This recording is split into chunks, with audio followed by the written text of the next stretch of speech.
Napakaganda, napakalinis na po ang ating in-update nung isang araw. At kumakati po ating ulo nung oras na yon, nung nag-update tayo dito. Napakarami pong basura.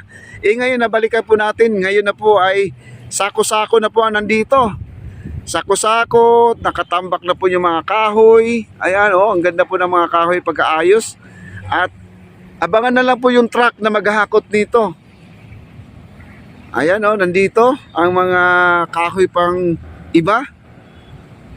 At inayos po sa mga naglilinis dito. At di po natin naabutan kung sino yung naglinis dito, mga kaibigan. Napakaganda na po. Ito yung pinakadulo, mga kaibigan, ng ating Dolomites.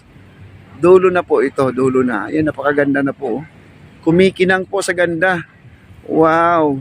Ito ang the best ngayon, mga kaibigan.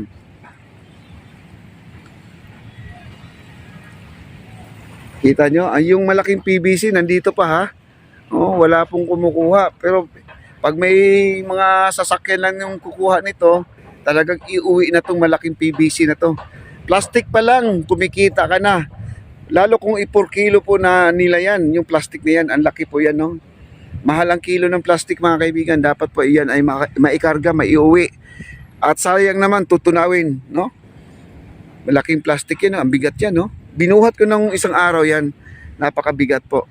Ayan po ang ating mga kahoy, Ang dami pong nalinis nila.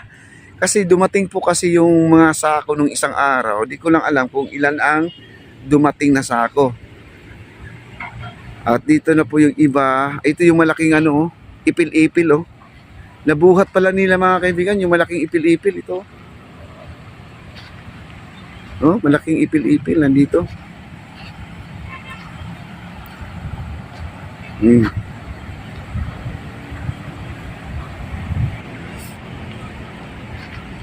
Wow. Ito mga sako. Ayan Sako ng bigas, mga kaibigan.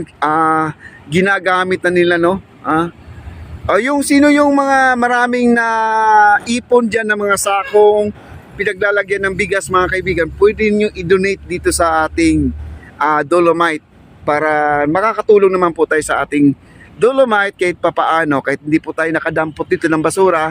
Pero kung kayo ay naghatid ng magandang balita sa mga sako na ibibigay nyo, syempre malaking bagay po. Ayan kita nyo naman, super clean, super kinang.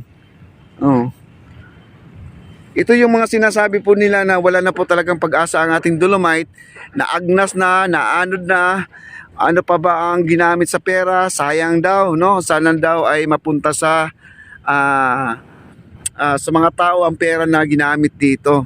Hindi po, nakikita nyo naman kung lagi natin na maintain ang ating basura na itapon sa tama, doon sa truck po na pupunta ang mga basura. Huwag lang po itapon dito sa ilog Pasig, kung saan man tayo nakatira sa sulok ng ating karagatan, Meron po tayo, may Cavite, mayroong Bataan, may nakatira din yan sa mga tabing dagat din.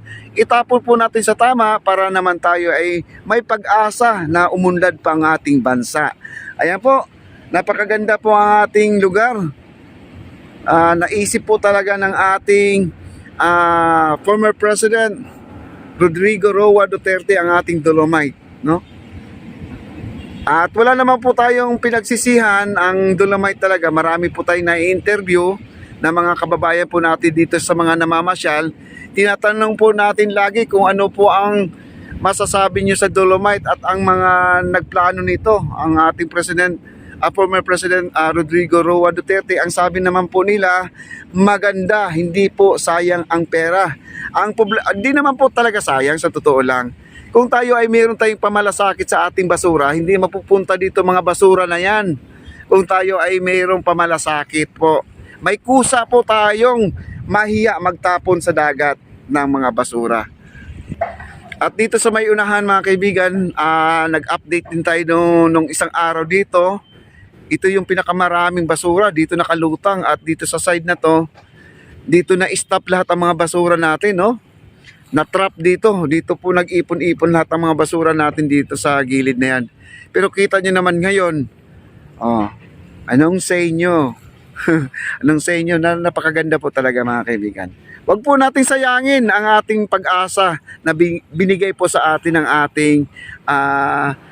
ating presidente, no? Huwag naman natin kasi lahat naman talaga tayo mayroon din pagkakamali dahil tao lang po tayo. Mm. Pero kung mayroon talaga tayong pagkakaisa na tinatawag, wala po, magiging maayos po ito. Sa ibang bansa nga, di ba?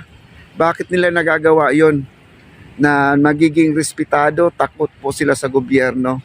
Pero nakikita po nila na may epekto sa paghihigpit, may epekto sa kalusugan po natin. Tama nga yung sabi ng doktor, iyak lang iyak yung nanay dahil may sakit ang kanyang baby. Ayan, hindi po.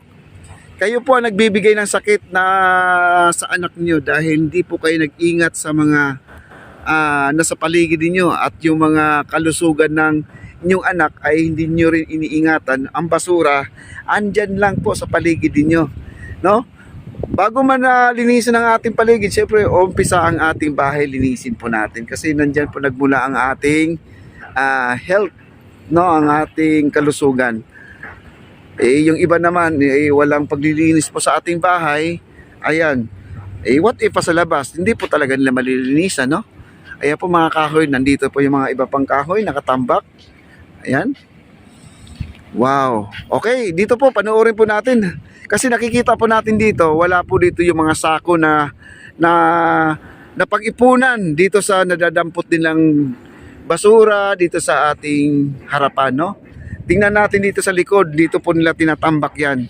Kasi para madali lang po pick upin ng mga truck na yung magpi-pick up ng mga basura. Ayan po, dito po. Ayan po, nakikita nyo. Ayan o. Ayan o. Hello Nay! Ayan si nanay po nandun. Hello po. Ayan po mga basura o. Ayan. Nakikita nyo, puting-puti pa yung mga basura natin dyan, no? Ibig sabihin, bago lang yan. Bago lang po naipon yan. Hindi po bumabakat pa yung mga basura, yung sako sa semento. Kumbaga, ngayon lang po yan. Ayan, no? Kita nyo? Ganyan po, kadali. Linisin po itong dagat na to. Kaya walang imposible na tayo ay mawalan ng pag-asa. Hindi po tayo mawawalan ng pag-asa. Dahil ang Pilipino ay masipag, no? Napakaganda po.